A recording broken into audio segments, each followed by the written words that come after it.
Everyone wants to make it big. Many look at social media and think it's done overnight. With great pleasure, let us have some top entrepreneurs who have broken the glass ceiling to tell us their truth. A big round of applause, and let's welcome them on the stage. Idris, Maz, William, and Lena, please. And the session will be moderated by Professor Christopher Abraham. Thank you very much. That's great.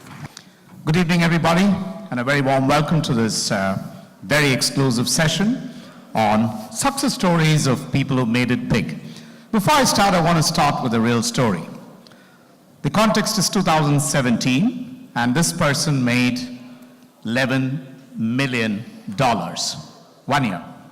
Last year, 2018, he made $22 million. So what's the big deal? Well, the person in question is a person called Ryan. How many of you know Ryan? Ryan is a YouTube sensation who is just 8 years of age. And he's already one of the hottest entrepreneurs on the planet. And if you care to Google teenage millionaires, teenage entrepreneurs, you will find them by the plenty. And what it tells us is that entrepreneurship is more a mindset rather than just an aging process. Come to the other end of the spectrum. Many of us would be probably customers of KFC, Kentucky Fried Chicken. And the original founder, the entrepreneur behind the KFC, started his venture when he had lost everything and then went on to reinvent himself at 60 years plus. So whether you're a 7-year-old or an 8-year-old making millions through YouTube, or a 60-year-old reinventing fried chicken, I think entrepreneurship is a bug that hits many of us, including me and these amazing people who are sitting here.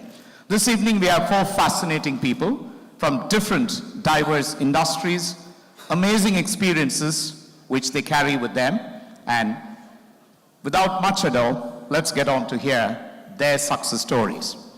I'm going to start with Willem first, because he's right next to me, and the question passes on to each one of you.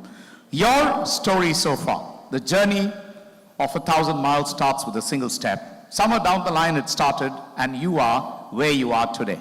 So tell the audience, they're very eager to know, how did you make it?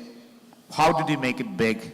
What were those big lessons? What are the things they need to do? And also probably, what are some of the things they should avoid doing? Willem. Perfect. Thank you so much for having me today. So my name is Wilhelm Hedberg. I'm the co-founder and CEO of eCar.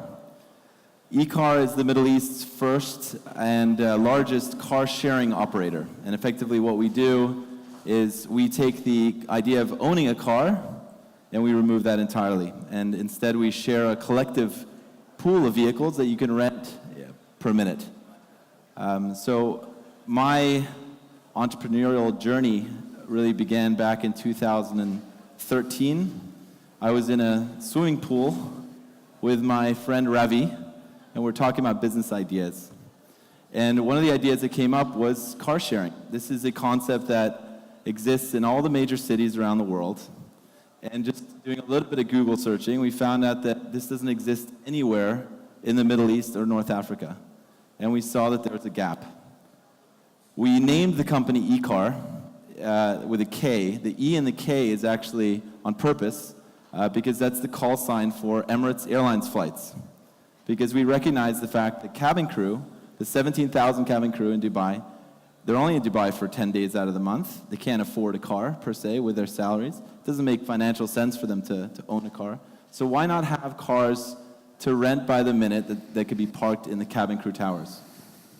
What we didn't realize was that both Emirates and Etihad love the idea. So as far as our entrepreneurial journey, it began with like the 2 biggest companies who loved this idea. And then, of course, the RTA loved this idea. So they said, okay, we're going to go out to tender with this idea, Wilhelm, which took the better part of 2 or 3 years for us to convince them to get going with this. And there were 7 international companies that competed. We finally won that tender. And sort of fast forward now 2 years, we have around 45,000 active members, meaning 45,000 people in Dubai alone that have used the car over the course of the last 30 days. We have 500 cars in the UAE that average about 5 trips per car per day, both in Dubai and Abu Dhabi, and we've expanded now into Saudi Arabia, and we're launching with about 1,000 cars in Riyadh over the course of the next 2 months. That's my journey. Very interesting. And we'll have more questions for Willem. Can we have Lena to share her story? Oh, you can use this.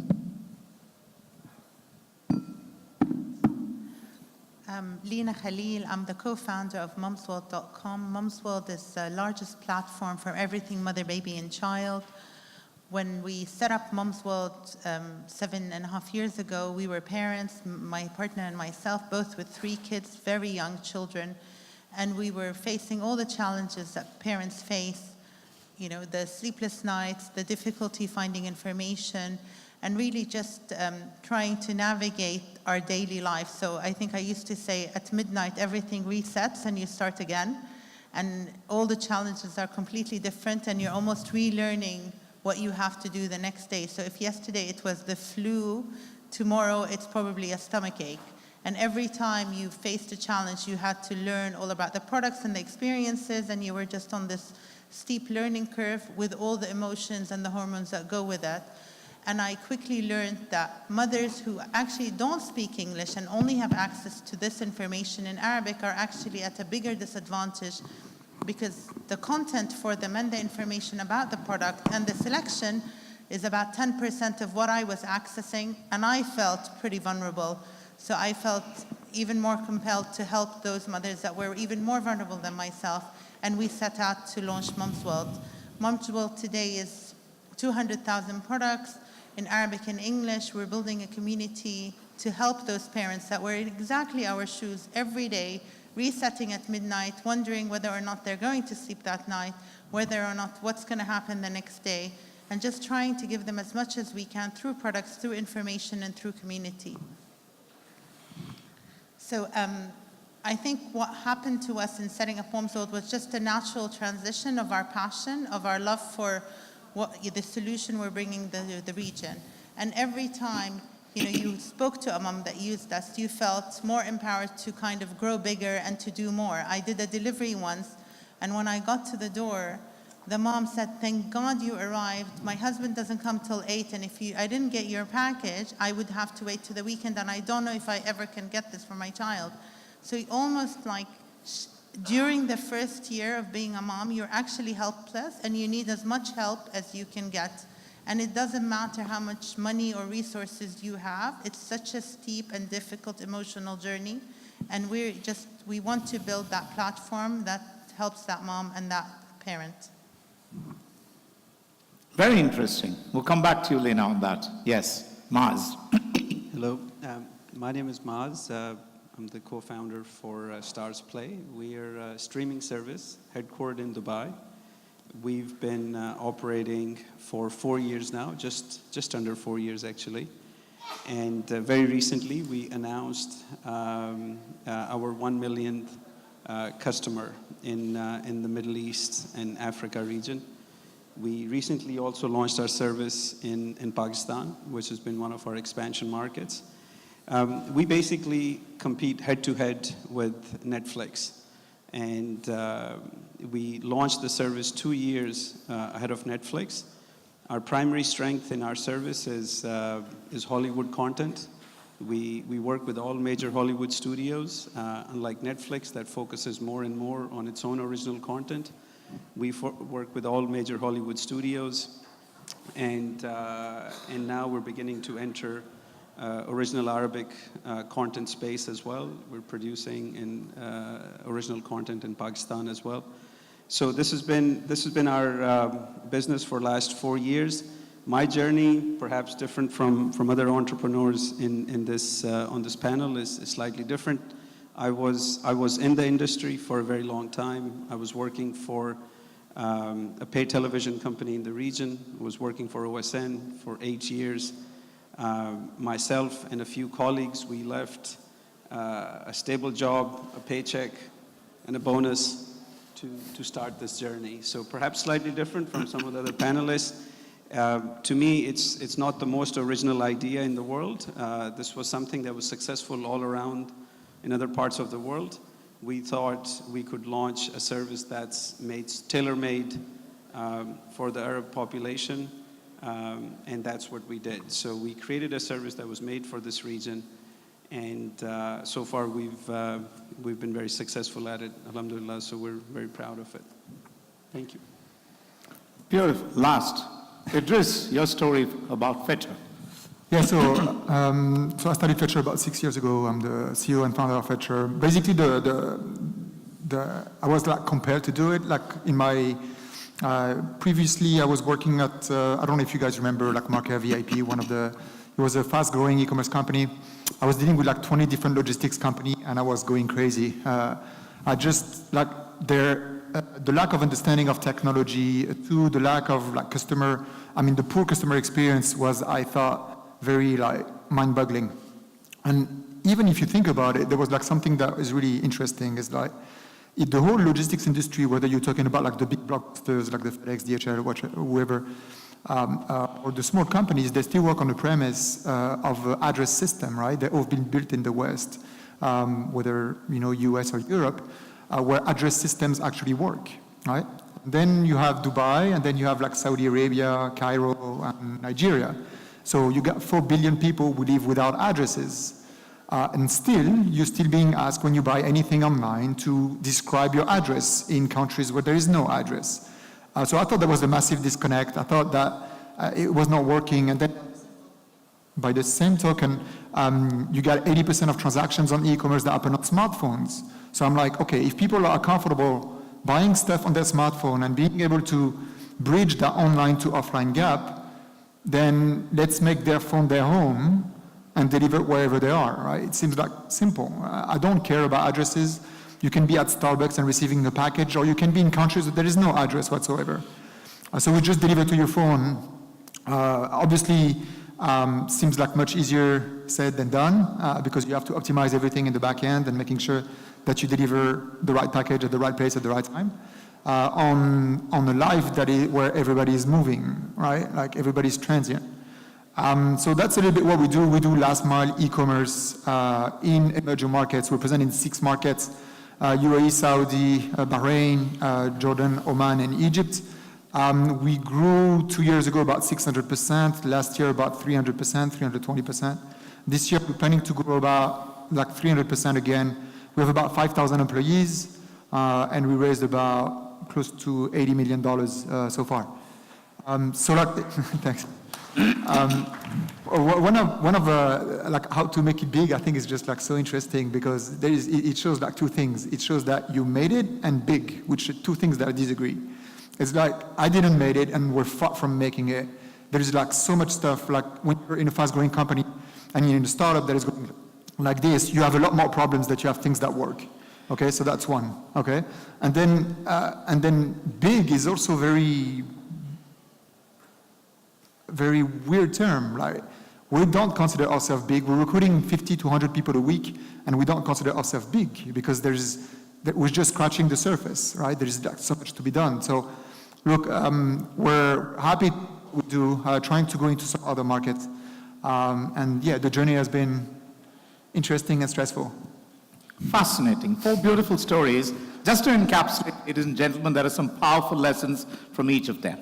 What we got from Willem is that the greatest ideas can come in the most unexpected places, like a swimming pool, and where you have those crucial conversations with people who matter. He said, I had a conversation with a friend, and that's how this idea started. So the big idea for us is that keep your eyes and ears open for these big conversations, and look out, your next idea can be from the most unexpected places. Moving on to Lena. Now that's what I would probably call the consumer insight based out of empathy.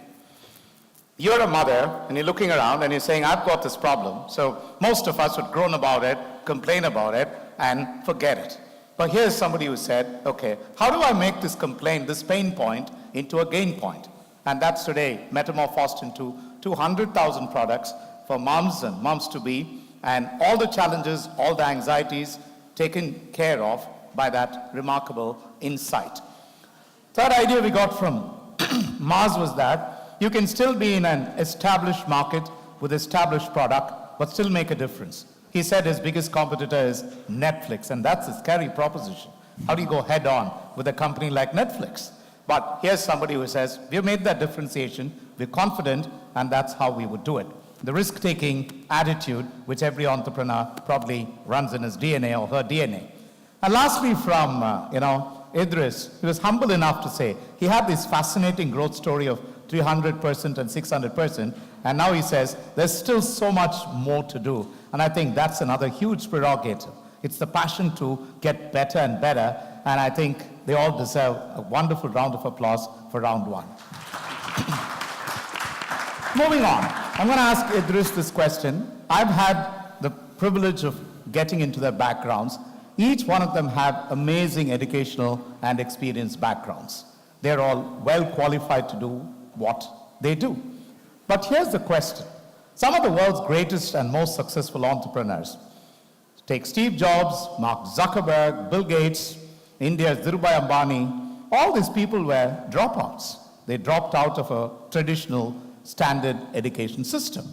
So the question to all of you, so you can answer one by one, starting with Idris, does education have a relevance to the entrepreneurial journey that you've had so far? And if so, what are those insights? The answer is pretty clear. Statistically, it's no, right?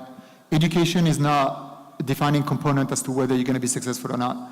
You got successful entrepreneurs that have degrees, successful entrepreneurs that don't have degrees. So, I mean, I think we can pretty much agree on the fact that it's no. I think, but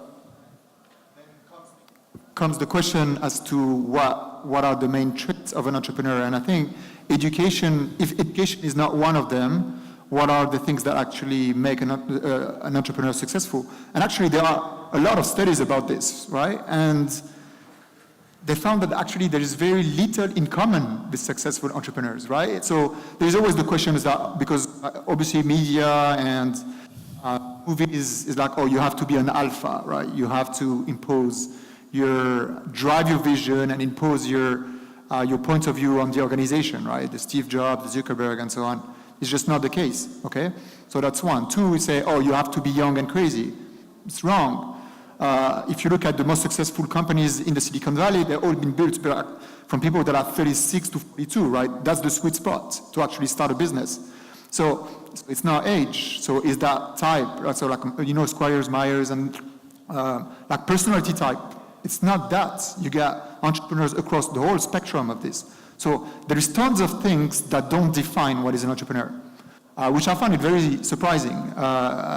And I think, like for me, like the things that really matter, this is like two things, okay? So this is one, for me, you need to want to prove something, okay? Prove to yourself, prove to somebody else, like whatever, prove a market, like prove anything, but you need to be on some kind of a quest, as stupid as it is, but as you need to be extremely driven, and you need to want to achieve something that cannot be achieved. An entrepreneur is someone who's a little bit crazy at the beginning. We think, honestly, like none of our business, if we had listened to 99% of the people, they would say you're crazy, all right? And you have to be crazy, otherwise you don't start a business. There is like 100 reasons not to start, and there's only one to actually start. Okay, so there's tons of reasons not to do it. So one is definitely being like having this drive, and then two, I think, is like that relentlessness, which is like fairly similar to one, but not quite exactly the same. Is that you need to be relentless. Like we always like make sure are pedestal, and we always remember the good stories. There is a lot more bad stories than good stories, even in a good story. All right, so I think that the ability to get up in the morning, fight again, being told every time, every single day by your clients, by your customers, by investors, getting 99 no's to get one yes, and still the ability to keep on and attract talents and grow the business despite everything against you is something you cannot teach anywhere. Okay, all the rest can be taught. Beautiful. Maz, your insights, excellent. Thank you, gentlemen. Sure. So I agree with everything Idris highlighted. Little closer. I agree with everything Idris highlighted in terms of personality traits, be it passion, hunger, fire in the belly, as well as the resilience factor. I think that's a must. I'll just add to that by saying it also depends on your idea and how much capital you're raising. And what I mean by idea is there are businesses that are very, very IP intensive, and those tend to come out of Silicon Valley. So to me, Google is a great example of a very IP intensive startup. So if you're developing the next search engine algorithm, and you have that talent and you have that knowledge, you don't need a degree from Stanford or MIT if you've got that knowledge and you've got that talent. But if you're like me, who doesn't have those smarts and the brain power, maybe you need 25 years of experience behind you and lots of gray hair to go out and do your first round of funding. So it depends on what your idea is and what you're trying to achieve. But going back to your question about, do you need college education to do that? So I would say if you're like me, where you're relying on your experience to raise capital, and our first Series A, our seed round was family, friends and family, but our first Series A round was $40 million. No one's going to give $40 million to you in halfway around the world in Middle East based on an idea that's not the next big revolution. It's an execution game. Our business is an execution idea.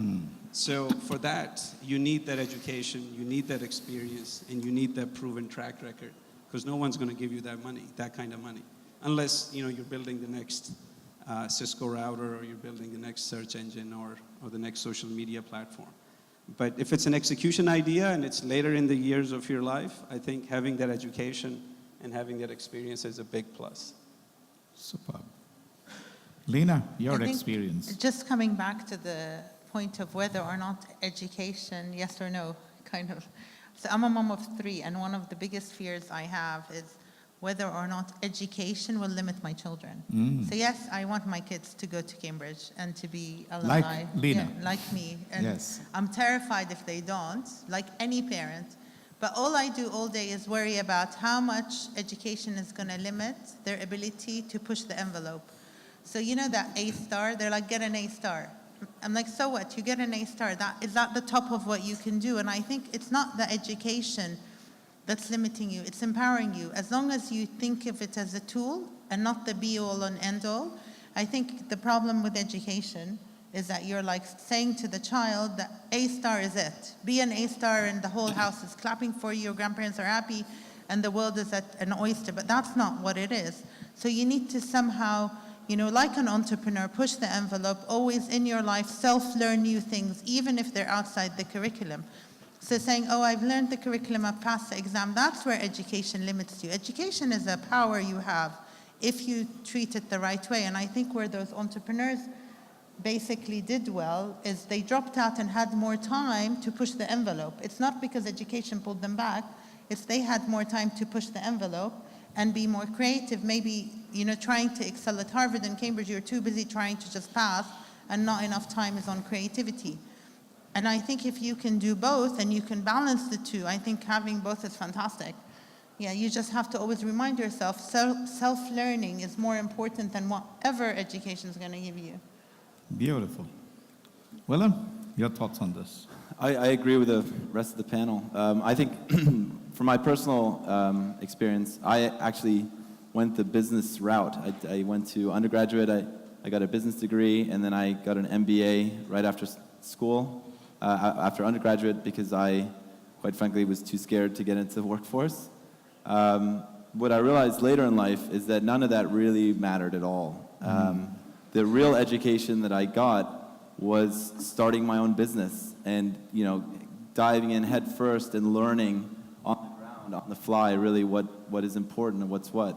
So arguably, I think that the MBA didn't really mean much, but I think I have now an MBA in a real life scenario, and arguably, I think that It doesn't help that I had an MBA or even if I went to college. I also read an interesting study that the average entrepreneur's GPA is only 2.9 in the US. That's lower than the average of the United States. So there's also no real correlation between how good you do in school and your ability to be a millionaire, which is also interesting. So for those of you like me who did a B average in school, that's okay. Yeah, it doesn't have necessarily any correlation with how you'll do later in life. Very encouraging and very insightful. Looks like these entrepreneurs will put people like me out of jobs, professors. But on a serious note, that's right. On a serious note, I think there's a huge distinction from what we heard from them between education and learning. As Lena rightly said, is education restricting our creativity, our imagination, our power to dream, our power to think the impossible? Very big question that I think is still not fully answered. But I think the key is learning. Learning as in a process, whether it by starting your own business, dirtying your own hands, learning through the school of hard knocks. I think those are critical. What comes out, I think, is an entrepreneurial mindset. It might be interesting to note that Carol Dweck, award-winning professor from Stanford, has done an amazing research on mindsets. All humanity broadly classified as growth and fixed mindsets. And you'll find the difference between the fixed and the growth mindset, apart from everything else, is the ability to handle failures and setbacks. And I think is the biggest insight from an entrepreneurial journey. So thank you very much for that beautiful insight. My next question, again, we'll start from Willem here, or probably start with a lady, okay, and then more random. Right. If you had an opportunity to change something in your entrepreneurial journey so far, what would that one thing be? I wish I had done it better. What was that? I think it's crazy, but I think to push everybody harder and just to, push the envelope more. So And I think that's nuts because I think when people see my life, they think that I've pushed my boundaries, and I think that we could have done you could have done even better. We could have done a lot better. Lot. I think you always feel that way with everything you do, that you always think that we could have taken that extra step in every part of your life. Brilliant, brilliant. Maz, your thoughts? Sure. Like Idris was joking, this list is so long, so... The mic is not working.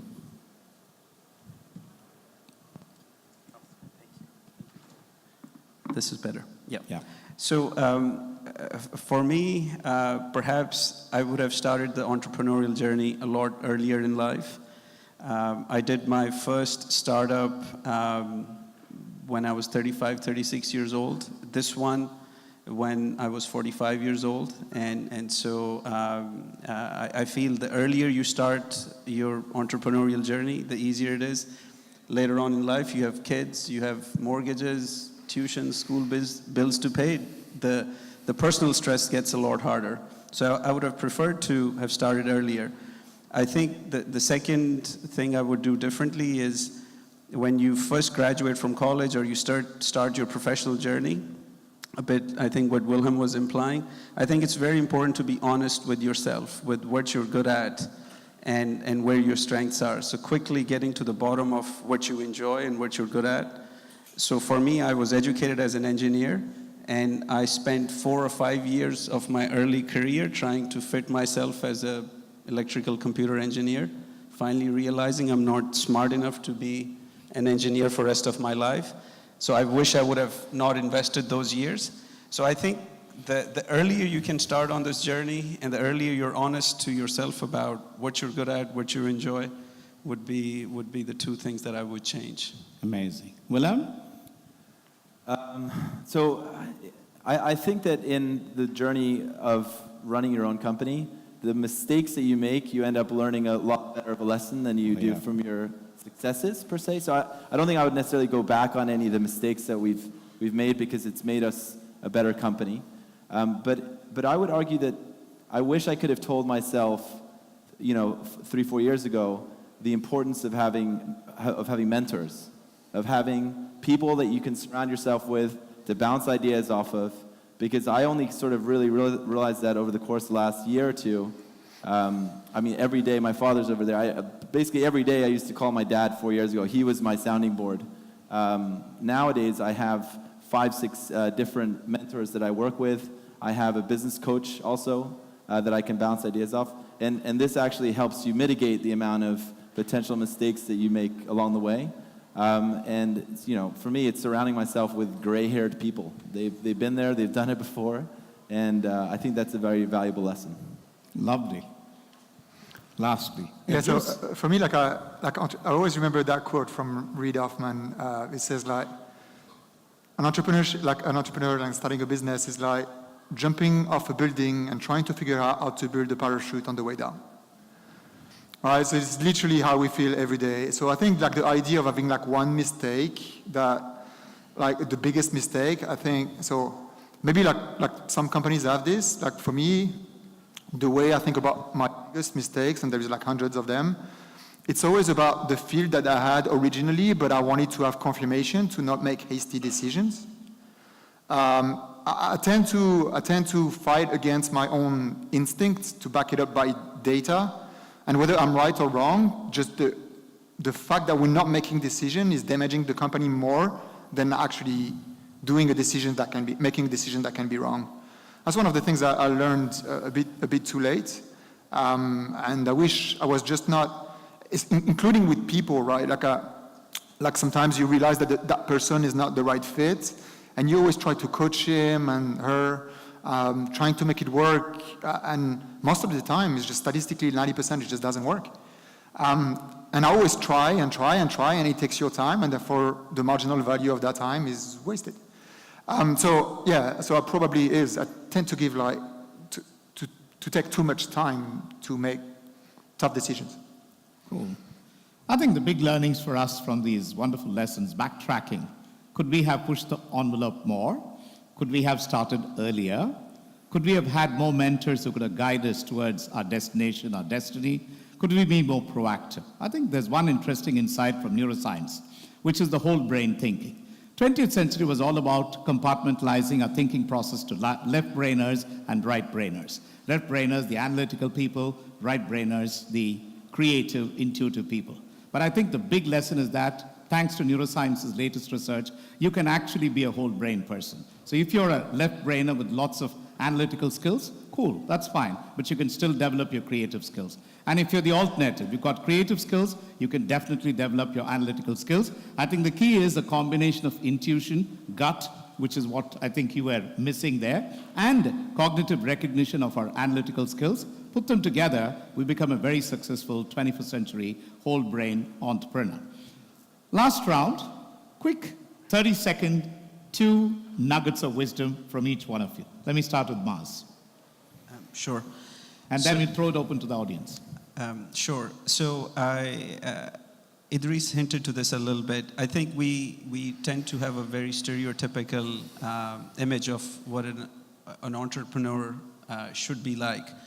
And I don't think there is a typical stereotype of what a successful entrepreneur looks like. I don't think we can even agree on what an entrepreneur's definition is, quite honestly. So the 2 suggestions I have, one is that as much as conviction and is important in your idea, I think it's equally important to have the humility to accept that there could be a better way to do this, or it's equally important to have the humility to accept that you made a mistake. When I look back at our journey, I think half the things we started with in our first business plan were proven wrong within the first 6 months. So if we didn't have the humility to accept that we were wrong on half of these assumptions, we would have never adjusted and adapted to that. So I think having that humility as much as the conviction in your idea is extremely important. The other one, again, it's applicable to our business, is that if you're focusing on an execution business, it's very, very important to have a solid team with you. Entrepreneurship is a very, very lonely journey, and it's a very difficult one. So the more people you have around you, and if you have a solid team around you, especially if you're in an execution business, it makes it that much more successful and easy. So not all of us are Steve Jobs. Even Steve Jobs had Wozniak. Even Bill Gates had had Bomber with him. So no one can do it alone. So if you can, if you're fortunate enough, find yourself the right co-founders, the right partners, the right team to work with. Superb. Idris? So I would say, don't start. And if you start it with a tech co-founder. So first, don't start. I think unless you're really compelled to do it, and you have to be very honest with yourself. So it's you and your mirror. This is just you by yourself. It's just, are you really ready for that? Because honestly, this is rough. This is rough on you. This is rough on everyone around you. This is rough on your friends. You got people that made money out of you that still are pissed off. So like, just be ready for a ride. It's gonna be tough, and only do it if you're really ready to do it. There are studies that says that you're better off, including financially better off, if you don't become entrepreneur. So don't think about being rich and like that you're gonna hit the jackpot if you become an entrepreneur, because it's statistically wrong. You're better going into banking or consulting. At the end of your life, you'll make more money, period. Cool. So just start if you want to, if you have to. And then two, if you really want to start, and if you're not techie, like I'm not a techie, get a tech co-founder as soon as possible. Do give equity to the people that are gonna be with you since the beginning. Don't be greedy, including tech. So give away equity. Don't think too much about yourself. When you start a business, there is a high likelihood that you're gonna fail this one, you're gonna probably fail the next one, and then the third one or fourth one's gonna work. Okay, so have that mindset. It's a learning curve. Cool. Very good. Willem, and then we'll have the last word from the lady. I went to a very interesting talk for Tony Robbins' business course in Rotterdam, and one of the mantras he had, which has stuck with me, was if you're a business owner, you have to focus on working on your business, not in your business. And that was this whole key, and I think there's a lesson learned there. If you're spending your day-to-day as a business owner, as an operator of your own business, you'll never succeed. You have to always look at the business from an outside perspective and see what it is that you can grow to the model itself. And then secondly, for me personally, I think it's important to beg forgiveness later rather than asking permission, especially if you're doing a startup that has never existed before. If you're going around asking people if I'm allowed to do this or something, chances are they'll say no. So sometimes it makes more sense just to do it and then say, oh, I'm sorry, and then keep going. Break barriers. Brilliant. Yeah. The last word from the lady. Yes. I think I have a different view, but I think when you're an entrepreneur, you're creating value, and I think that's where it's really interesting. So whether or not you're in a business that takes 7 to 8 years to break even, or you're in a business that breaks even after a year, business models really vary, and some are just more stressful than others. But if I bring it back to our vertical, when people become a parent, they never ask themselves if they're going to be good parents. They become a parent, they create a lot of value. They don't have the equipment, they learn every day, but they're creating so much value because those people are addition to society, they go on to do great things. And if you actually create a company that has great people who are trained, some of them graduate and create their own companies, some of them create value for their customers, and overall it's a win-win for everybody. So if you start and say, it's all about execution, there's a million good ideas, but it's really about the execution, it's about creating value every day, and you get personal satisfaction from it, definitely don't stop, because there was never a person who asked himself before he had a child whether or not he was a good parent. He found the right partner, so yes, find the right co-founder, because you do that when you are setting up a family. He found the right community, and so surround yourself by mentors and partners and teams that will help you, because when you become a parent, that's exactly what you do, and you go on a very steep learning curve, and that's what you do as an entrepreneur. And at the end of the day, like parenting, the value of having a family, whether it's your actual family or your work family, is immense, and it brings a lot of satisfaction. So never actually stop, but you might end up starting a business that breaks even in a year and having a fantastic ride, or create a business that takes more time to mature. It really depends on the business model that you choose. Thank you very much. And I actually asked for nuggets. They gave us a gold mine, full of ideas, full of options, right from conviction to humility to entrepreneurship as a team sport. Don't start if you don't really want to, but if you start, finish strong. Execution, one of the key factors. Be forgiving and ask forgiveness later. Break the barriers and create value continuously. I think these are amazing lessons from each one of them. Time for you to ask those questions that you have for these amazing success stories. So over to the audience. There's a hand there, please. Yeah. And if you can keep your questions short, then we'll have more time for answers. Yes. Good evening, Christopher. You have been always great as a moderator. Thank you. And congratulations to all the achievers. We take inspiration from you. I have climbed many Mount Everest for my employers for the last 20 years. But when I think of entrepreneurship, I feel like calling 999, an ambulance. How to build up that courage from being an employee to become an employer? What it takes you to build up the courage? Do you need the mentors, and how you seek those mentors and where you get them? Thank you. From 999 to a million. Maybe I'll address that one. Only an entrepreneur is a person who's willing to give up a 40-hour work week that's paid to take on board an 80-hour work week that's unpaid. And I don't think that there's necessarily a recipe for that. It's just you need to have a little bit of a screw loose and willing to take a major risk. And chances are very, very likely that you're going to fail. And if you're okay with all that, then that's it. I think if you think about courage, you're already stopped. I think if you're going to do this, you're going to actually just look right ahead and take that step. And then later on, like Idris say, look back and say, well, how did I have the courage to do that? Might be a good idea. So all four of you can answer, because Sure. might be a thought. So for many people. I think there has to be something deeper calling you. There has to be a deeper calling. And again, this is what stage your life you're in, how much money you're walking away from, what are you leaving behind in a stable paycheck? All of that comes into play. And, Idris was very right. I mean, as he was talking, I was looking back at my last 5 years. I can tell you financially, I would have been better off if I'd stayed at my previous job and just earned a stable paycheck and a bonus. So Idris is absolutely right.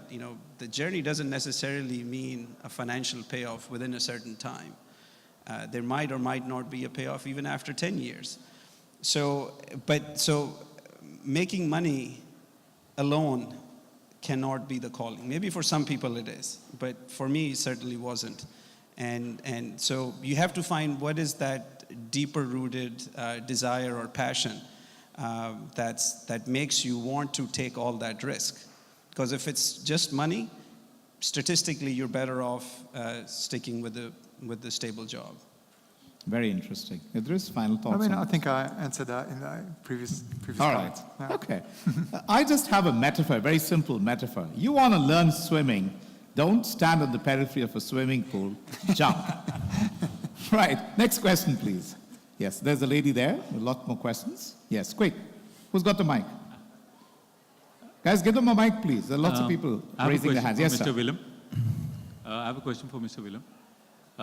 First of all, congratulations on the model that you had, the strategy, and the planning that you had for your e-car business. You had one very good point where you said that whenever you start looking at a business, you have to get your hands, get away from that operations part and start looking at it from the top point, top view. Yeah, you manage people. So I'm sure that whenever you start a business, you basically have to get your hands dirty and go into that low-lying area. But at which point do you really understand when you need to stop that and then move ahead or move up? Wow. That's like the $1 million question, right? It depends on the model you have. It depends on what the business is. But effectively, you want to make sure that your processes, procedures, everything is sort of set to your liking, but also that you hire the right people that can execute this job for you, such that you can step back and be able to run an orchestra. You're the conductor. You're the one that has to assemble these bits and pieces together. And highly recommend also figuring out what your personal strengths are, because it could very well be that the person you need to hire is the person that will complement what you're missing. And I'm missing a lot of stuff. But my team, they make up for all those bits and pieces. But what the exact timing on that, it depends on the model, but as soon as possible. For me, just a very quick one on this. I think the answer is, for me, my answer is like never.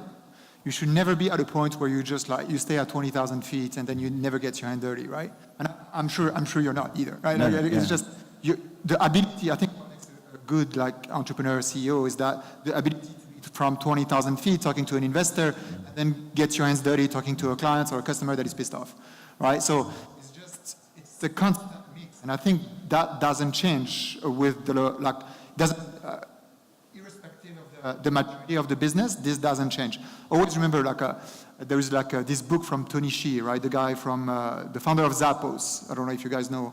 Great Yes. book. You know, like he still spends like 1 hour a week on the call center. You know, just so that you're aware of the problems the call center is going through. And he sold his company because of the great call center. Like for me, I still spend like one or 2 hours a month with the drivers, so that you realize what drivers are going through when they deliver a package.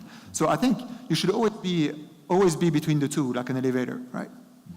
Very interesting insight. Anybody else would like to answer? Or we'll take next question. Yes. The lady, I think. Yeah, sorry, I yes. have the mic. Firstly, thank you so much. The information and insight has been wonderful. I have a very business-oriented question for Lena and Idris. So you run an e-commerce store and you run a logistics facility and service. How do you bring both of these together? Because one of the biggest aspects in e-commerce is customer service, and one of the biggest aspects of customer service is that the customer gets their product on time and in the best way possible. So how do you ensure that you partner with your logistics provider in such a way that he understands your growth and your customer needs? And how do you as a logistics provider work with the principal company and ensure that their business grows along with yours? A very quick answer. So, obviously, it needs to work hands in hands. If you look at what happened in China, what happens in in India, Europe, like you need to have a very strong logistics partner if you really want to grow the business. It's critical. Company like ZTO in China, there's like 60 billion valuation. They went IPO and handling 80% of their revenues was coming from Alibaba, right? So you really need to work hands in hands with a logistics player. How we do it is just, I think, for me, customer experience, and maybe I'm wrong, but at least that's what I think. Customer experience is like 80% technology, 20% real customer, like the final touch. Like 80% technology. When you want to receive a package, it has to be easy, seamless, no hassle, on time. That is, I don't need to talk to my e-commerce clients to tell me that they want this. I think it's just, it has to be like the normal. And then the 20% is like literally the last 5 minutes, right? Like, is the driver like polite, well-dressed, like all that kind of stuff, right? But I think 80% of what customers expect today is that the driver is going to be on time. I've got traceability. I've got no problem about doing this. For me, like, this is the key. And we're working obviously hand in hand with the e-commerce clients through integration, through like hotline, that kind of stuff to make sure that the e-commerce is happy, but on the customer side, this is what I believe. Interesting. Lena, you have anything to say? Yeah, I think if you look at what we do, we deal with over 2,500 suppliers Little close. of everything. So from the product, the services, and every single touch point impacts our customer. So our call center, technology provider, that's a very big part of our customer service. You know, the app, the way we develop our app, every touch point has a supplier involved. And it's not only the last mile logistics that impacts the customer, but you have to actually look at it from all supplier management. So it's what do you do, or how do you negotiate, or how do you set out your contracts across the company, whether it's someone selling you a pacifier or a person, you know, printing your documentations and thank you cards to make sure that the customer is put at the forefront of your negotiations. So you're not saying, okay, all I want is price, or all I want is this number and otherwise walk. You need to actually say, okay, what is it that my customer wants, and then reflect that in all the agreements you do. So it doesn't matter if your last mile provider is good or bad. If the people delivering your product to you are delivering to you fake products or bad products, every touch point has to be organized, and every negotiation has to put the customer at the forefront of that agreement. and you iterate, and you find that sometimes some parts of the ecosystem are not as developed as others, so you improvise and then you grow your customer. So today, the baby industry is very much a cottage industry, and a lot of the manufacturers, even abroad, are mom and pop shops. So someone became a parent and decided that we're going to create the most innovative product in the baby industry, and guess what? Everyone's going to want it, but we can't manufacture it. So actually, there are issues across the whole ecosystem, and we face issues at every touch point, but it's all about communicating and supplier management. And I find that, when I was in the UK, my time in business process outsourcing, they were very, very particular about this point. Just how do you write your contracts in a way that delivers that message? And that now, I think the ecosystem is coming to maturity where we can implement something like that with all our partners across all the touch points of the consumer journey. Thank you very much. And ladies and gentlemen, I think we've run out of time. I've already got the stop signal with a red big danger mark there. So I'll have to wrap this up. I'm going to take just 60 seconds to wrap up the essence of these amazing lessons that we learned from these fascinating people. I'd like to call them the P's. You can take them as a takeaway. Purpose. Everything starts with a purpose. What's the purpose of our existence in this world? What is it that we want to do in an entrepreneurial journey if that's part of our purpose? Purpose coupled with passion creates a platform. That platform is linked to process and people, which came out beautifully well, both a combination of process and people, which results in productivity and profits, and ultimately, peace for everybody at large. So with those beautiful words, I want to remind each one of us from these journeys that we have had so far, I myself am an entrepreneur in my own right, is that Steve Jobs reminded us many years back, it's the crazy ones who think who can change the world who actually do. So a certain element of craziness equal to success. Good luck. God bless you. Thank you very much, everybody.